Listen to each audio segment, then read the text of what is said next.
how can we as a sector say inclusive entrepreneurship but not practice it? There are also so many parts of us that are unseen. That invisible labor, emotionally, physically, those are things that we don't make enough space to see.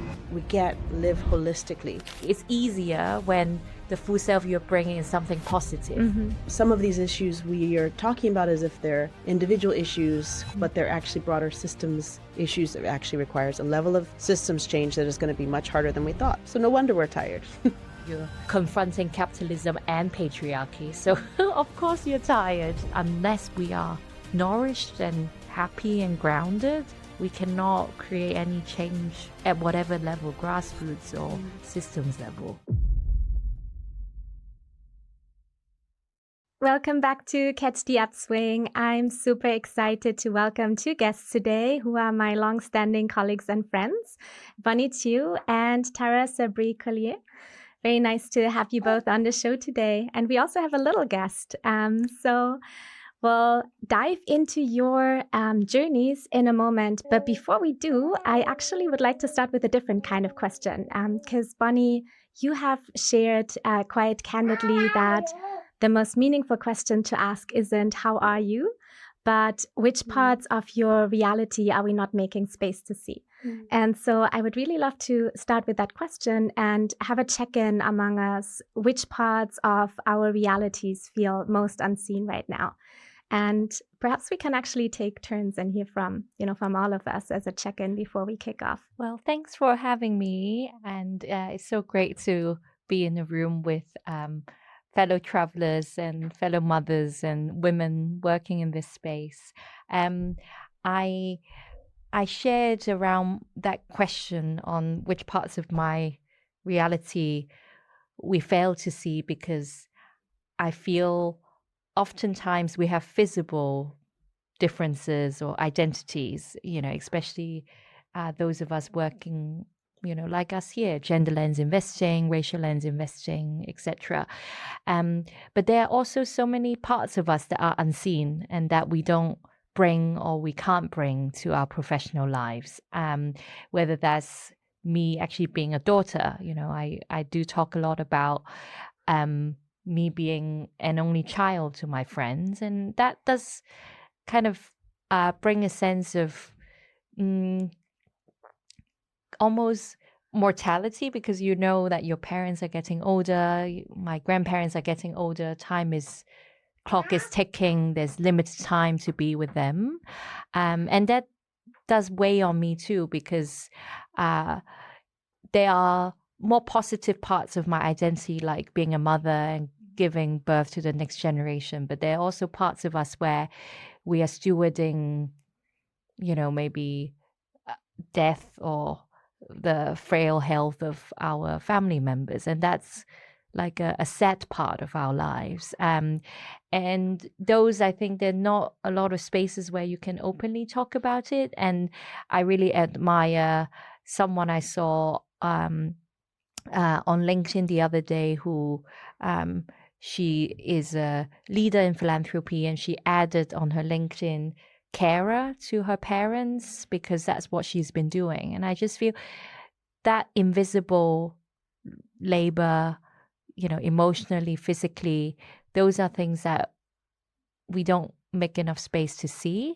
And I feel I try, unconsciously with the second child of my, Oliver, that I'm bringing him more into professional spaces, because with my first child, that was the invisible part. I show up like nothing happened, like, oh, I never gave birth, or, you just try to put that aside and show up as a professional person.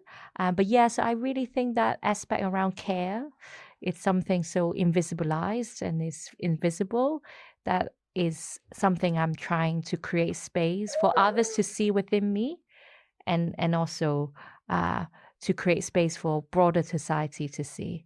Yeah. Amazing. Yeah, thank you so much, Bonnie. I think that's super powerful. And I think it's also amazing that you brought Oliver with you today, because I think, having those conversations and bringing your full self to those conversations really matters and makes a difference for others as well. Tara, I wonder how that resonates with you, and if you have also perhaps sometimes observed, almost like this question behind the question, how much are we prepared to hear when we ask, how are you? And are there parts that we actually, aren't even making space for, or that are less invited to kind of to be acknowledged? We've made a lot of progress in even being able to bring motherhood into the professional setting, and yet we still have so far to go. So when you say to colleagues, actually, as happened this week, the water main broke and my kid's school was closed today, and I'm navigating things that you don't see that I'm navigating. And you're right, some of those have to do with your children, some of those have to do with increasingly your parents. And I share the sense of growing awareness of mortality that I never had before. And that awareness creates this tension of how do you create a full enough life? Because you don't want your only legacies to be what you create at work and what you create through your children. But by the way, what time is left after you dedicate time to those things? Where do you have time to dedicate to the studying and the searching? Because there's a lot of contradictions in our space. In this space of impact investing and conscious capitalism, there's a lot of contradictions that we still need time to unpack. And for me, the other part that's often peripheralized, but some people are aware of and ask about, is the part of faith. So as a spiritual seeker, we're told you don't bring faith into work. That's right. That's not professional to bring faith into work. But what if faith is part of what motivates the work?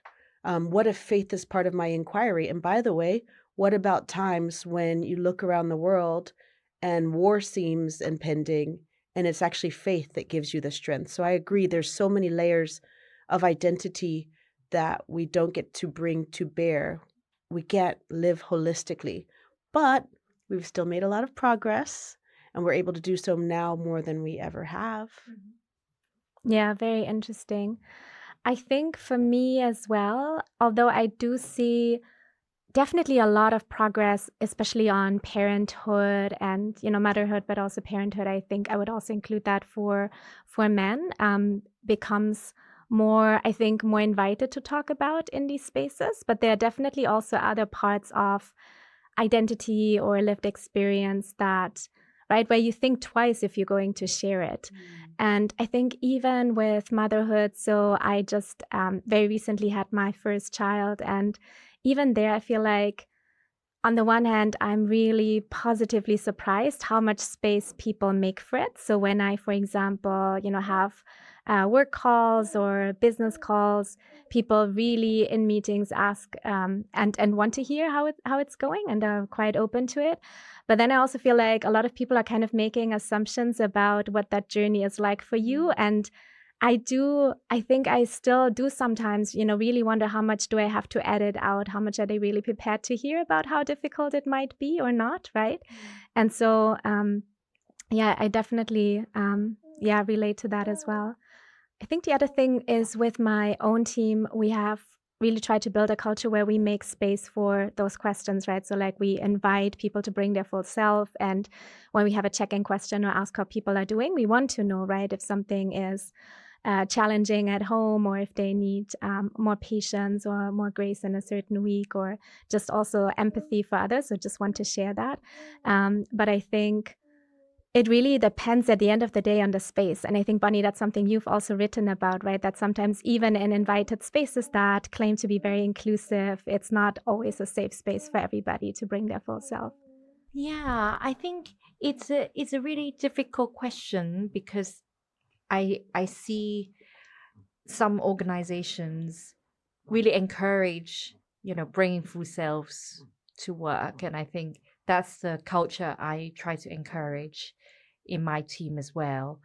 But then I also see that there are spaces where people keep a very healthy boundary, like work is work, life is life, and those two don't mix. And I heard an anecdote recently where we see across the world, funding cuts, and it's a very difficult time for civil society organizations, for people working in social impact. And one person was leading or is still leading a nonprofit, and all her funders are also her friends. But the funders have all pulled out, and they are still friends because their kids have play dates, and they hang out on the Sunday, etc. And that is now difficult because how do you continue to maintain that balance, and when your work and life has become so blurred? And I think this is a tricky balance, and I do feel sometimes I ask myself, when I ask my colleagues to bring their full selves to work, is it also an unfair expectation? And we're navigating now, particularly colleagues going through grief, and how do you really bring that full self? It's easier when the full self you're bringing is something positive, like I think parenthood. Yeah. So for me, I think it's still something that is an unresolved question for me, whether it is really right to bring full selves to work, and even by asserting that, whether unintentionally I'm making the space not inclusive. Yeah. It's something that is quite live to me, and that I also sometimes wonder, is it really about change within any individual corporate, or is it actually about a broader systems change? So when it comes to bringing your full self to work, I feel like I'm doing so more than I ever have. That's part of why I've stayed at my company so long. And I was able to negotiate a 4-day work week, which has made a huge difference. I don't think I would be able to work a 5-day work week with my kids at this age. But would that be afforded to someone who was, let's say, grieving, or someone who said, I just want that for my mental health? The system is not set up in most companies where people could say, I just want that for my mental health. Capitalism is not set up for people to say, this is just what works better for me as a worker. Maybe capitalism is working on that, is getting there, but some of these issues we are talking about as if they're individual issues, corporate culture issues, but they're actually broader systems issues in capitalism itself, which is quite interesting. And that's some of the seeking and reflecting that I've been doing lately. Yeah, super interesting. And I'm really keen to dig in with you into both the lived experience and also the systemic structures behind that. And as you mentioned, what's kind of within the sphere of influence of an individual, of a company, but what's also more systemic, and what kind of change really needs to happen. Before we dig in deeper, I would love to invite you to share about your journeys in your own words. A quick note of thanks and a small invitation. If you're enjoying this podcast, subscribing is one of the easiest ways to support the work and help these conversations travel further. I really appreciate you being here. What has your journey been like, maybe for people who are not as familiar with your work, and also where there are specific moments or shifts or experiences that you think really determine who you are today as a person and in your professional career? I have been in social impact and been motivated by social impact as long as I can remember. I think my parents infused that into us. They were also launching nonprofits and doing impact work in their own ways. And my first social impact job was when I was 16. A really close friend was gunned down. I grew up in a city where there was rampant gun violence. So that was when I was 16, working in nonprofit community development, anti-gun violence.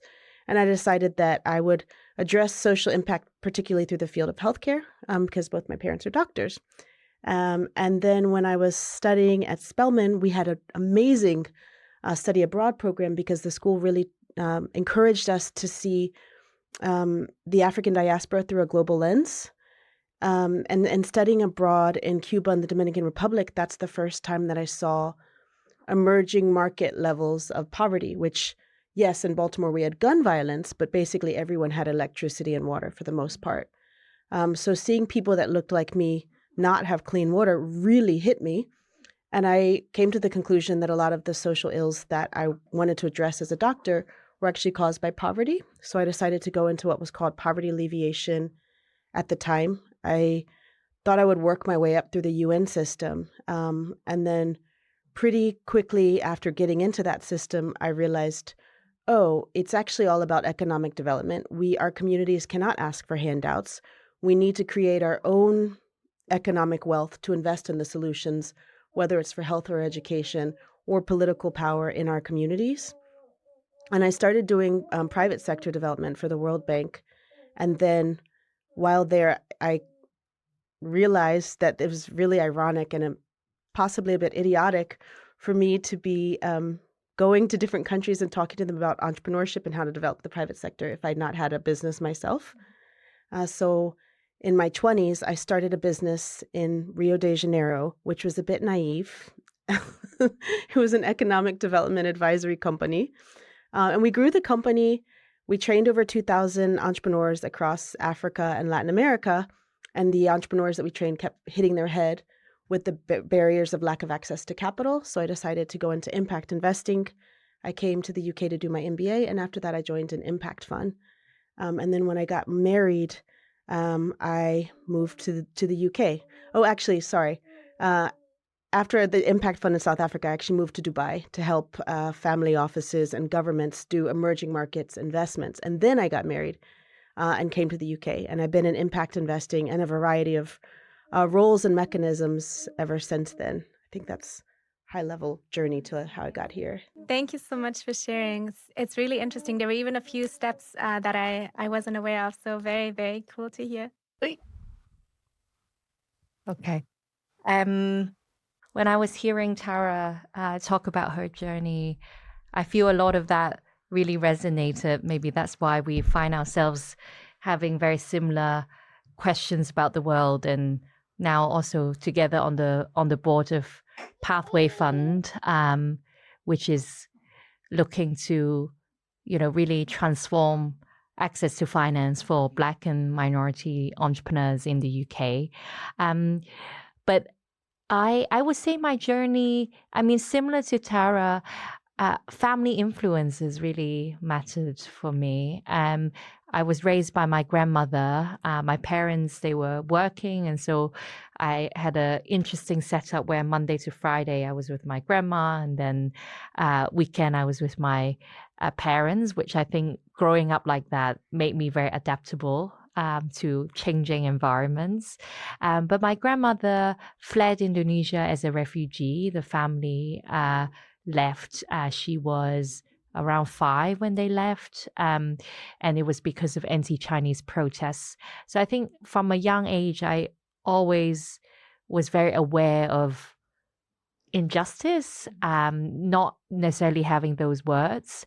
But my grandmother, she gave up education because she was the eldest in her family. They were very poor. And again, not necessarily having those words, but I think she instilled in me this sense of deep understanding of gender inequality. And, she was, she can't read and write. And from her story, I got to think a lot about my responsibility as someone who's got education as a woman, and what responsibility do we still have for women and girls who don't have those opportunities. So feminism is a theme that I think, because of my grandmother's suffering almost, that I realize it's very important in my journey. And racial equity, because of how the family lost everything because of anti-Chinese protests. And of course, things look very different now. But yeah, I think that deep sense of injustice because of gender and race has really influenced my personal pursuits, but also professional pursuits. But some turning points at 16. So Tara also shared what happened to her at 16.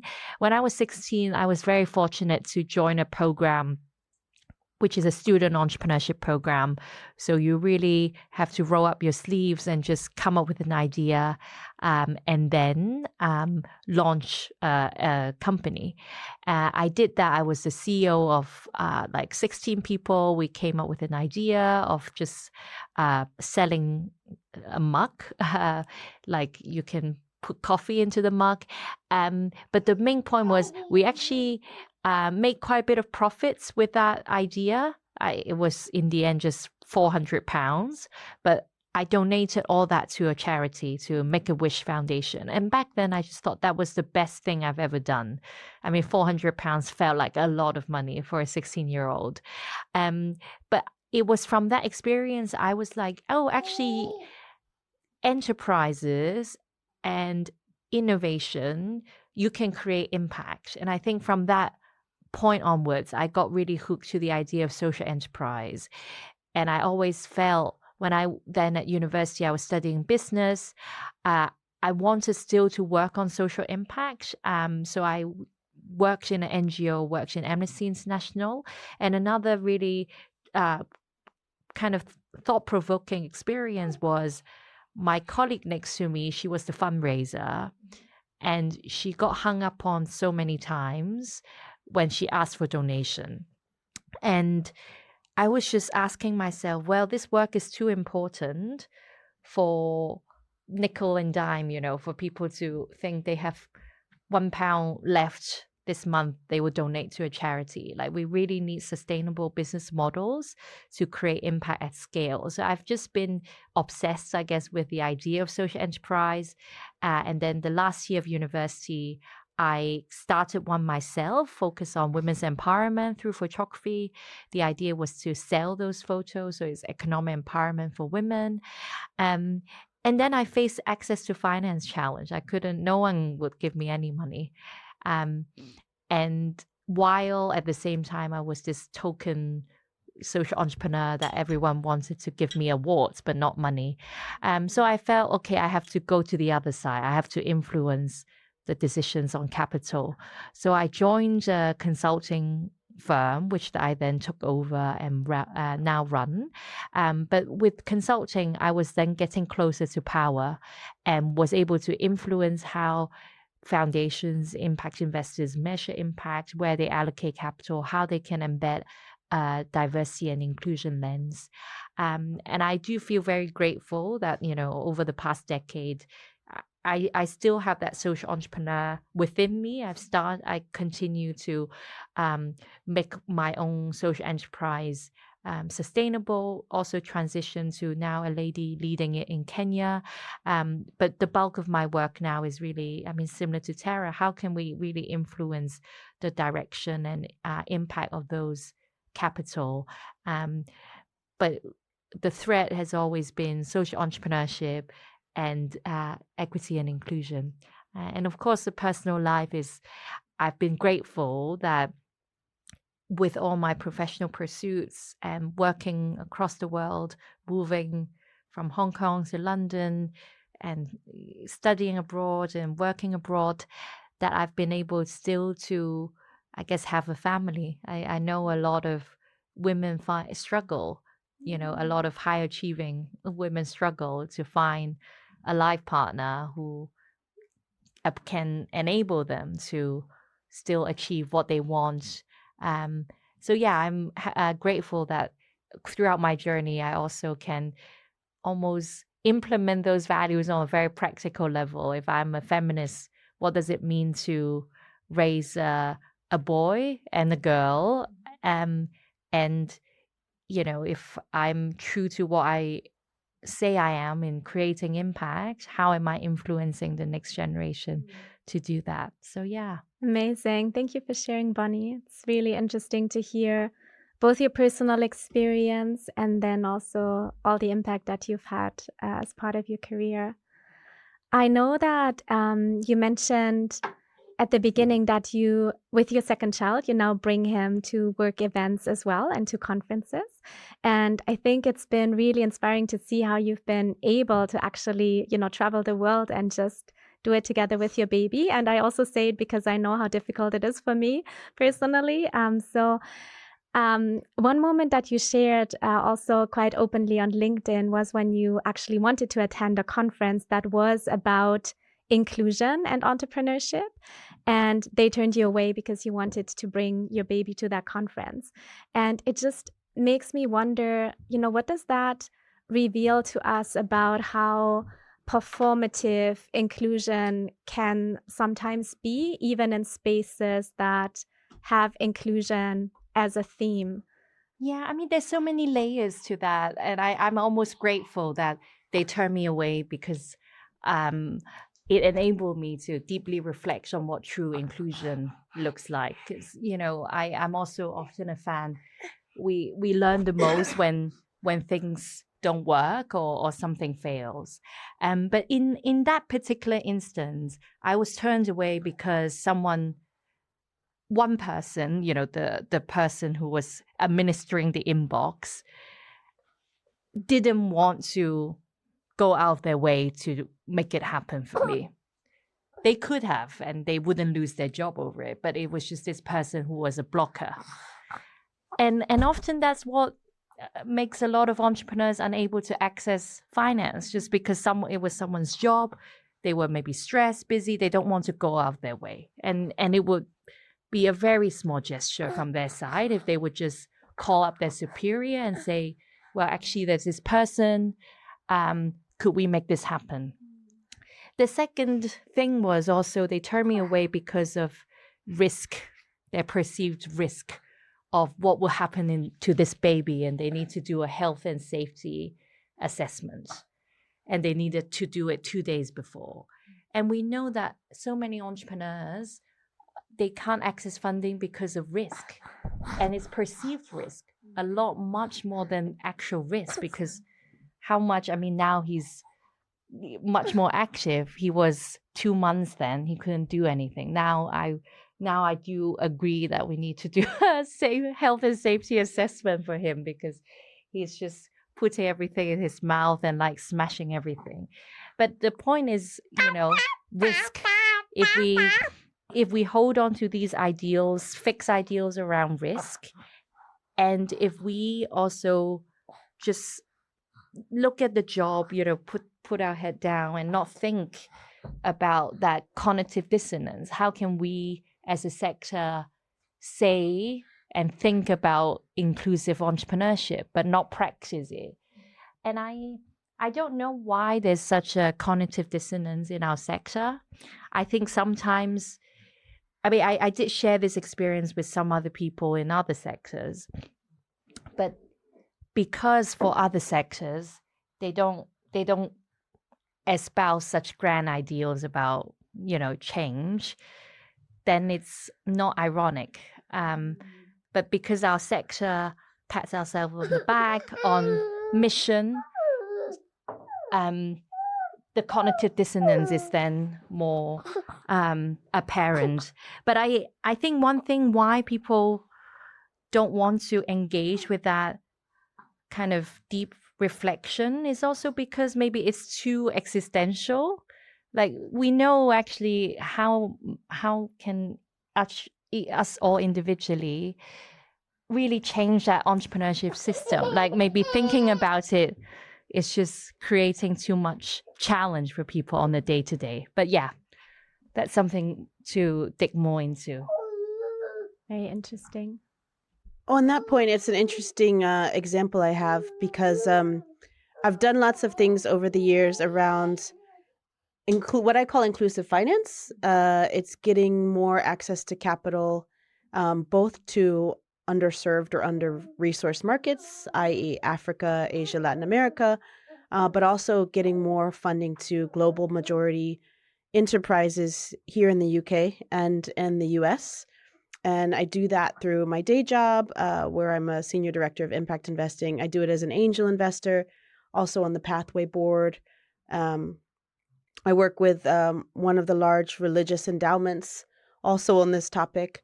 And I remember a really funny conversation with one of these asset consultants, and we were talking about how other endowments could invest more in global majority-led funds, global majority-led asset managers, because there's a really jarring stat which says that 98.6% of AUM within PE and VC globally, or at least institutionally driven, i.e. That's for those who aren't familiar with the acronyms, that's assets under management in private Thank equity you. and venture capital. Right. So over 98% of assets under management are led by white men alone, which is crazy because women obviously were half the population and people of color are a significant share of the population. So I was talking to this asset consultant about that stark reality and misallocation, and he used the term which pertains exactly to what Bonnie experienced at this convening, careerism. He was like, yeah, it's actually mostly not really. There's some actual barriers. The requirement that you have track record. There's some actual barriers. He's like, but a really big barrier is careerism. You're never going to get fired for allocating to BlackRock. You're never going to get fired for hiring McKinsey. Those are places where you always have an excuse for why you did it. You can justify it to your superiors. If you're in a round table with your superiors, you feel safe as an individual professional justifying it because others have done so 1,000 times before you. And it's just funny how it can apply to all kinds of other scenarios which pertain to risk and access. It's so interesting. Yeah, I love how you're, showing kind of the pattern here because it's interesting, right? Because it's like the small things that we do on the day to day that almost like reveal how authentic we are in what we claim to do as a sector, as a company, or as an individual. And yeah, very interesting.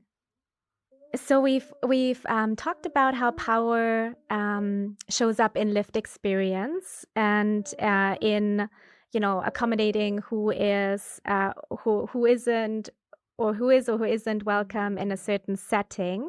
You already touched upon kind of the structural barriers behind it or the structural issues really from a systems perspective and how they perpetuate some of those things that we've discussed. And so I'd love to start with you, Tara, to dig a little bit deeper here. And I know you've done some really interesting writing as well about how Indigenous worldviews challenge dominant economic thinking. And also, yeah, I would love to hear from you. What do those worldviews understand about land, about wealth, about time that, perhaps more quote unquote kind of modern systems have forgotten about? I'm still in a process of journey, inquiry, reflection, and learning, including learning from my cousins and trying to wrap my head around so many things. Because, as I said, when I started my career and I saw the levels of poverty, I embarked upon poverty alleviation and then economic development. But when we understand economic development, it is very much about remodeling this paradigm of what development is, what development should look like. But we also know that the levels of consumption we have in the global north countries, which we're told development should aspire to, are unsustainable for this planet. It would take 4 planet Earths to feed the US at the US levels of consumption. Africa, on the other hand, is like it's less than 1. India, it's 0.7. So in pushing for development, more recently, I've started to say, but is that actually the goal? Because that's actually eating the planet. So what is another model of development? Should we no longer call countries developed and developing? I don't think we should. Even global south and global north. Should we not be saying countries that are recovering from colonization? Should we not be saying perhaps highly extractive economies? Should we not be saying resource efficient economies where they're consuming less?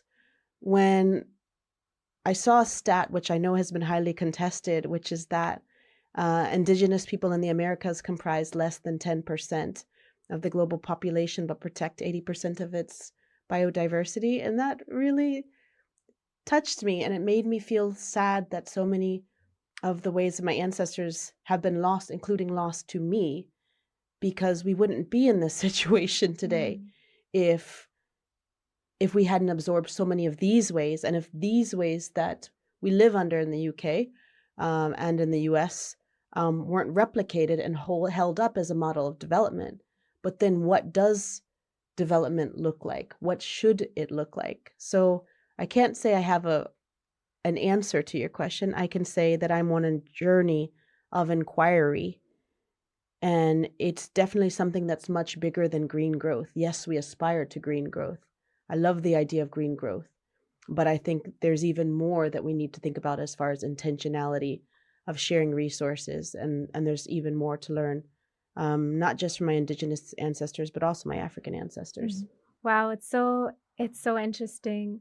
Thank you for sharing those stats, because I think it's just mind-blowing, right? And it really shows. I know, Bonnie, you've also done interesting thought leadership on this topic of language, right? How language is actually quite distorting reality sometimes when we talk about whether it's developing and developed, instead of, I love your framing, Tara, about, the extractive nature of some economies, and others are much more efficient.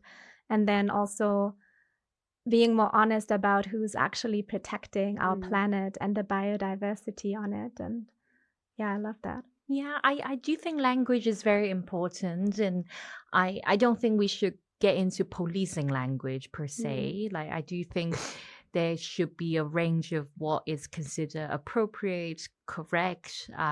So in no way do I feel, oh, we must address someone in a certain way or something in a certain way. But I think language is a way into how we think and the assumptions we have on everything. So I've mentioned a few examples on a daily basis. I'm very aware around, I guess, my status as a migrant, and I was in a conversation, a roundtable, on this topic of early years education, and someone made the comment that, oh, but increasingly,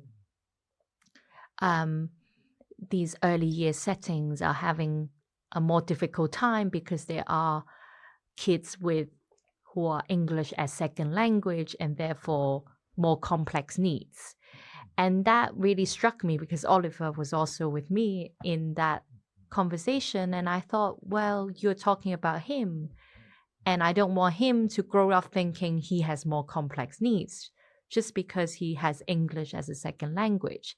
And that felt very deficit-based, because we don't go around and say to people who only speak English, oh, English, you are English as only language. We have ESL as an acronym in this country, but we don't say EOL, where maybe EOL is more odd because the rest of the world, most people speak more than one language. I know we all do here. And why not just call them multilingual? It's not necessarily ESL. That would make it much easier for anyone to understand what people are saying. But I feel often, whether intentionally or unintentionally, we are creating these labels that are deficit-based. And that's kind of what I really think, if we want a true inclusion, we do need to re-examine some of that language without policing. I'm not saying he can't say English as a second language. I think that term is there for a reason. It's more when we say those terms, let's examine what biases or assumptions that may ingrain in us and try to break free of that. Yeah.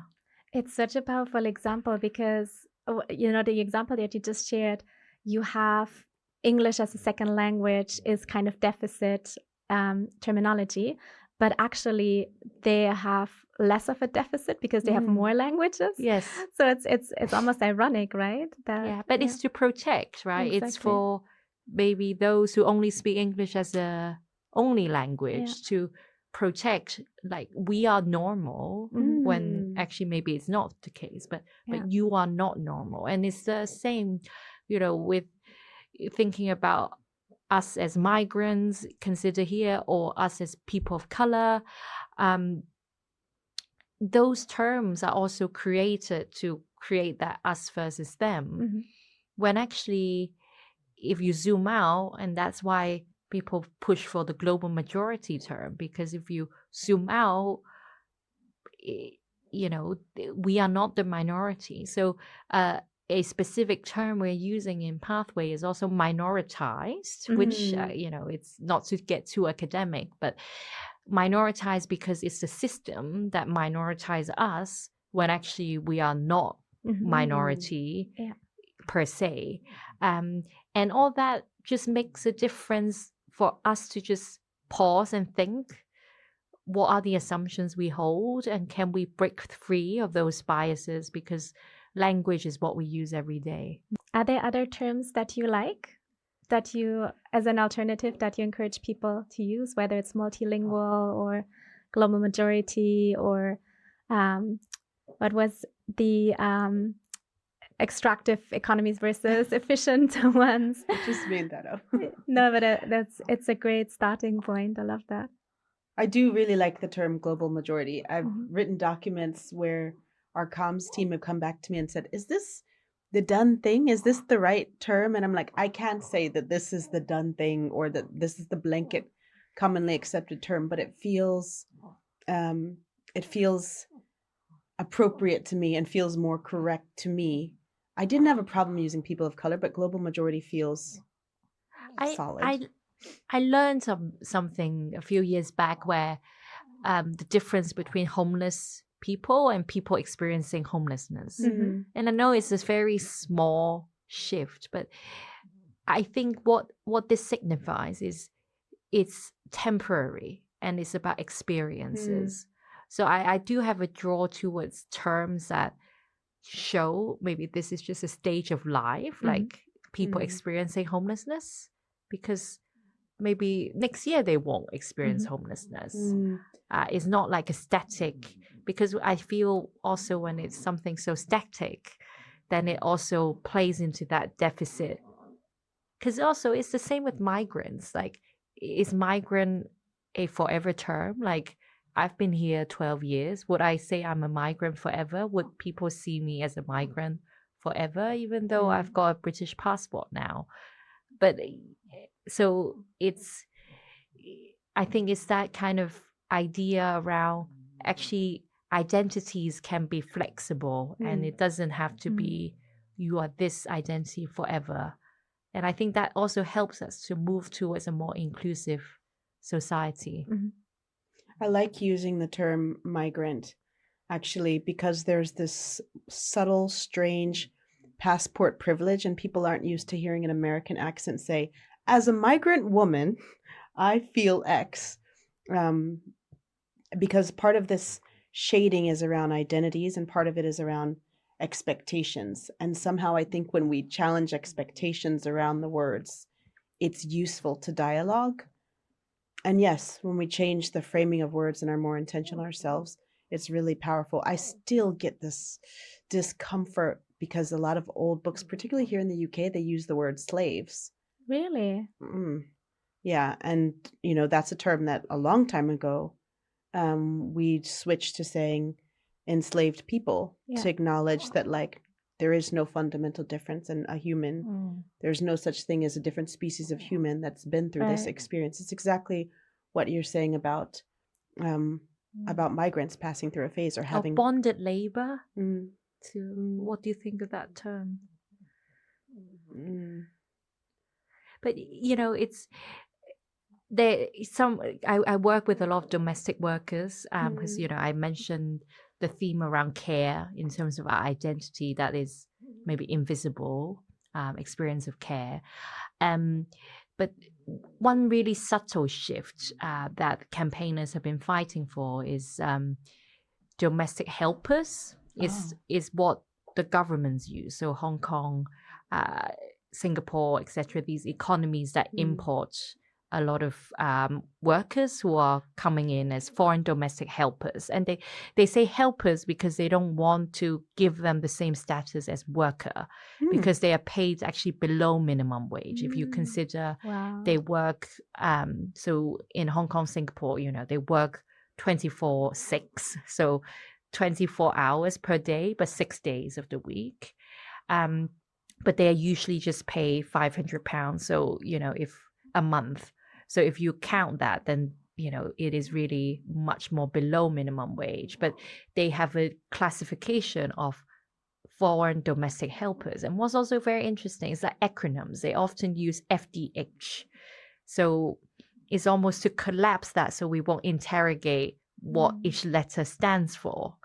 And, that's why I think a lot of people also have general dissatisfaction with acronyms, because it kind of almost makes you forget what's behind those terms. But back to that helper versus worker, a lot of campaigners then say they are domestic workers because care is work, is not help. And it's funny because at the outset, this whole conversation around labels, what label do we use and is it appropriate? It might feel academic, do we say global majority versus people of color, migrant versus immigrant? But there's actually so much power, and it's part of a codified system which can also be regulated. My sister was telling me something that I found that stuck with me around not just domestic workers, but also service workers in general. The service workers in the US are now really at risk of becoming like modern day sharecroppers. And my sister was just saying to me, hey, did you know when they came out with the whole system of reforms where they introduced social policies in the US, worker rights in the US for the first time, there was a huge backlash to extending worker protections to Black people. And so they went through and looked at all of the common functions that were typically led by Black people, which include any kind of domestic work, but also wait staff and hospitality. And that's why to this day in the US, they don't have a minimum wage for hospitality.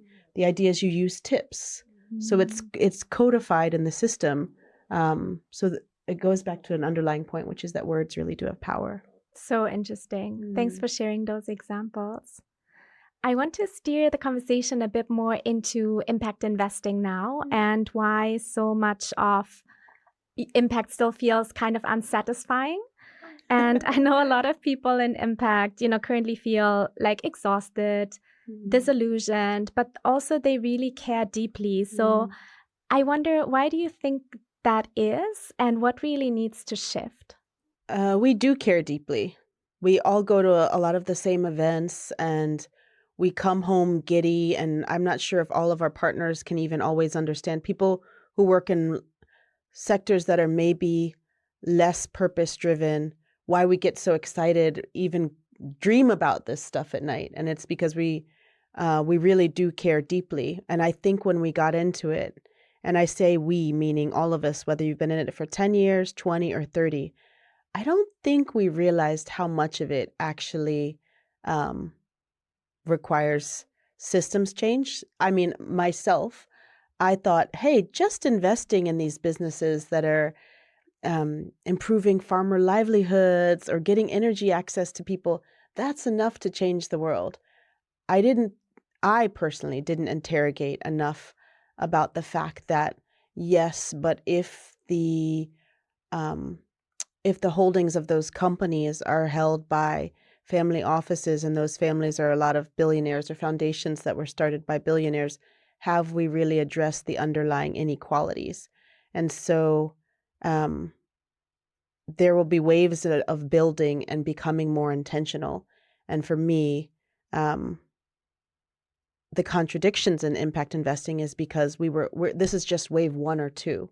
We have to go through wave 3, 4 of continuing to refine it to address contradictions that that many of us didn't see, and some of us didn't want to see, because it actually requires a level of systems change that is going to be much harder than we thought. So no wonder we're tired.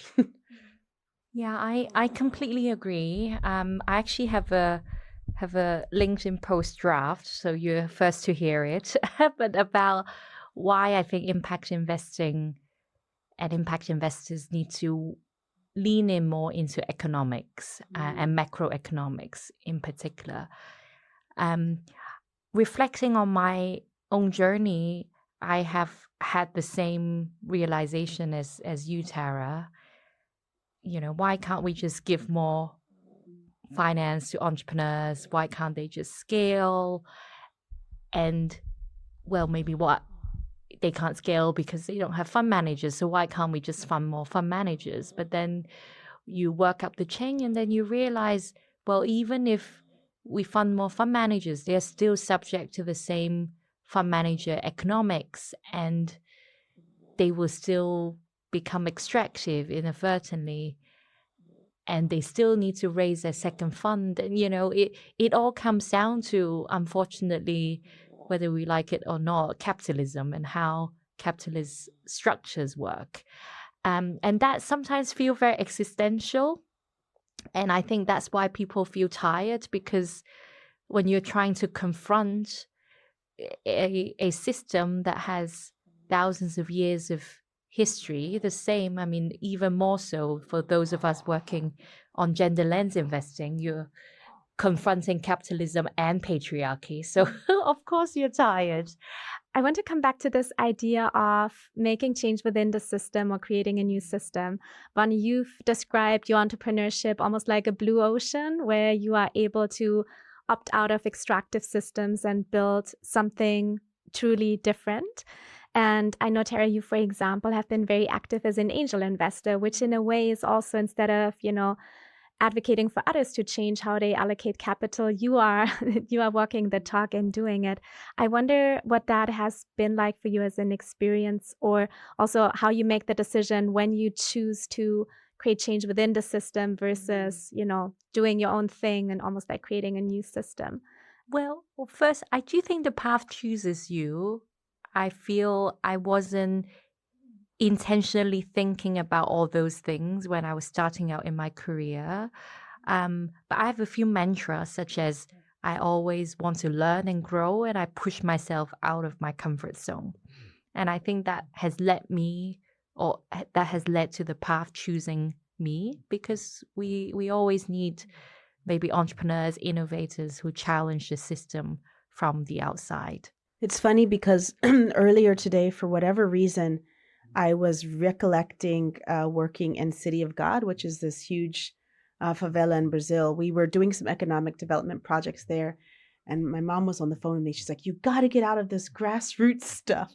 She's like, you'll make a far bigger difference to the people of City of God or any of these communities in a boardroom in DC than you will going to this favela. And I'm worried about your safety. I don't know why I happened to think about it. I think it's because I saw the Cap Shift conferences in Rio this year. So there's always this debate around, can you exert more influence and change on the ground, in the trenches, or in the corridors of power where capital is dispersed? And I think actually, as women, particularly as women of color, there will always actually be these trade-offs where you can be both at the same time or have a foot in both worlds.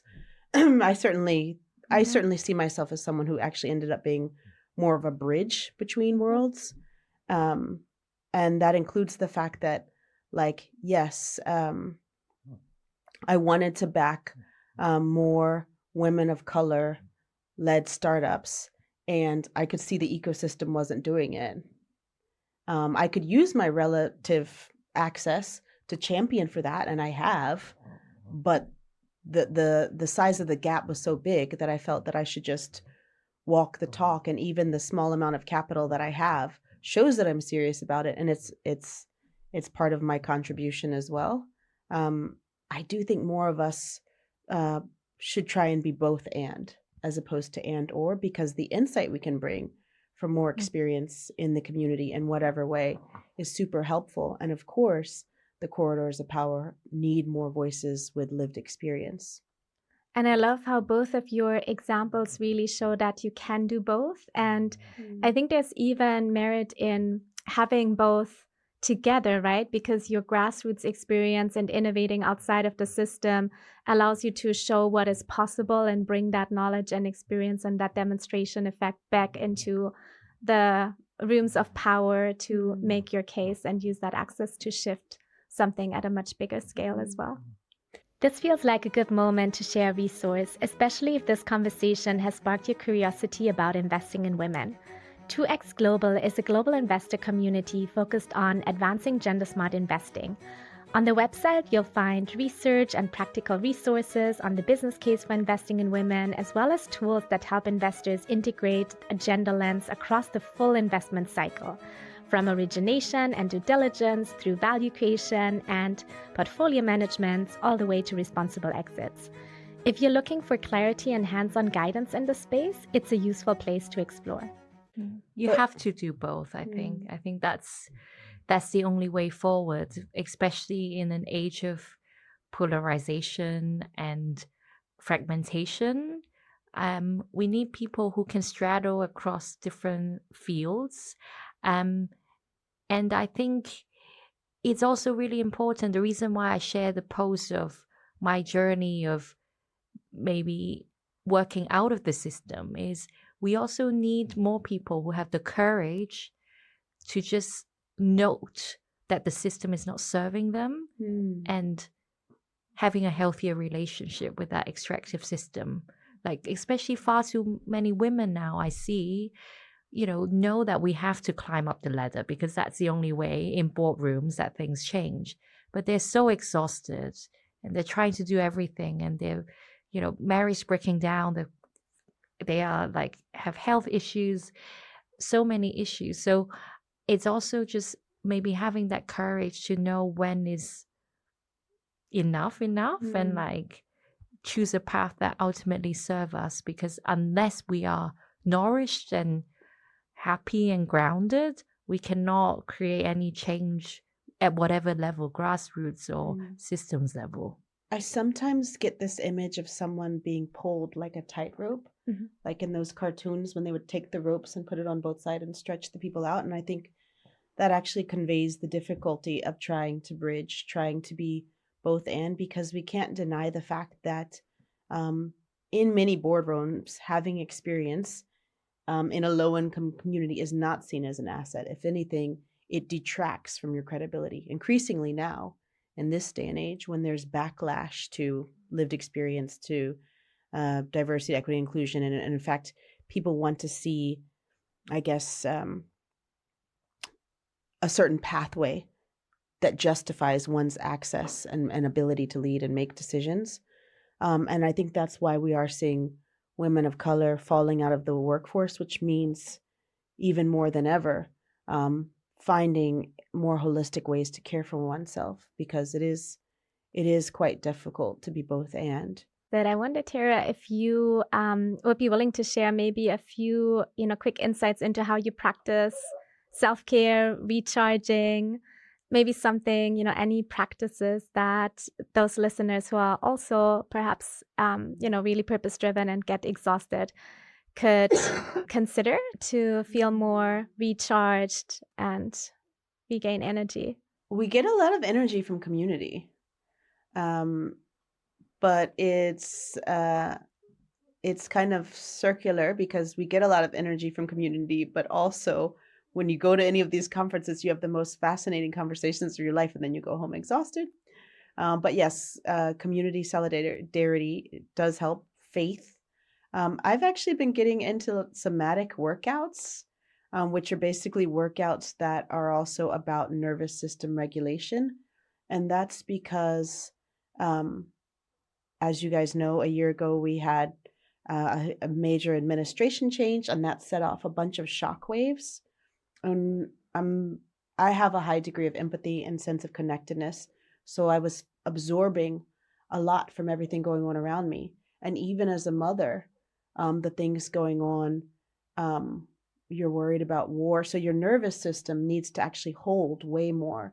Your nervous system needs to be able to hold thinking about your child, your family, your team, the systems change that you'd like to engineer. The teams of subcontractor, so I found things that help me hold more space mentally, but also hold more space in my nervous system as the ability to drive more energy. So that's why I've been doing the somatic workouts lately. Super interesting. And I in the mornings, I try to listen to music with no voices. So I listen to lo-fi or binaural beats. I listen to music that's calming to my nervous system, and gives me a sense of space. I'd love to hear what you guys do. How about you, Vani?